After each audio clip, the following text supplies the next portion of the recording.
My name is Victoria Elizabeth Whalen, she, her pronouns. I am born and raised from Georgia, a little Georgia peach, but my family hails from upstate New York and the Adirondacks area. And I'm actually currently based in Kalapuyaland over in Eugene, Oregon, because I just finished law school there with a concentration of environmental and natural resource law and sustainable land use with a particular niche in environmental justice and decarbonization. I was really interested in joining the Climate Reparations Camp because even though I do a lot of on-ground grassroots organizing, I also take space and do a lot of work on the international sphere and specifically in the UNFCCC space. So attending the SBs, attending the COPs, and having these meetings with our state governments, having these bilaterals with different countries and nations. And the entire reason that I go across the country and across the world to these spaces is because I know that the United States is this huge powerhouse, it's this global north, huge global emitter, and we are kind of seen as, the bad guys in these spaces.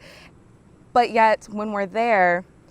people that look like me and people that come from my community, the frontline zones, the sacrifice zones, especially in the dirty South, they're not represented. And there is this weird nuance where we're really advocating a lot for global South issues and injustices, but there isn't this realization that within the United States, within this huge global North powerhouse, there is its own global South, which is our Black, Brown, Indigenous, coastal frontline communities. And so I really use that space to advocate for them and to really understand how we can bring these international policies on just transitions, on equitability, and on making the world a better place back down to our community. So what is that COP to community pipeline, and how can I then bring the voices and the needs of justice from my communities back home to these organizers and to our state delegates who might not ever have actually stepped foot in these states and in these places that they are advocating for on the national sphere?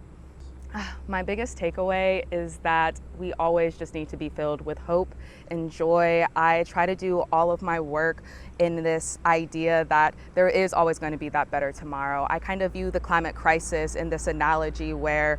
it is very cyclical, when you're on a boat and they're in the middle of the ocean and there's this huge storm, the waves are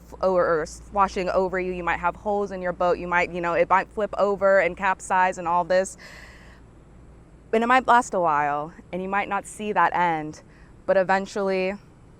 the seas will settle, the storms will go away, the clouds will depart, the sun will rise, and you'll see that island, you'll see that sun, you'll see that destination that we're getting to, and it's all about just making sure you have enough power and energy and that little glimmer to just keep you going. And so I always like to be in these spaces because I'm just surrounded by so many change makers and organizers and students and activists and just people with lived experiences that deserve to be here and that deserve to do the work, and their next generations deserve to be here and to do that work, and their next generations deserve to be here and be in a place and a planet that thrives. And so just being surrounded by so many wonderful minds that are just actively doing something to make a change, I know we'll get there in the end. And so yeah, that's my biggest takeaway, is rest is resistance, and to always filled with joy to have a better future to envision.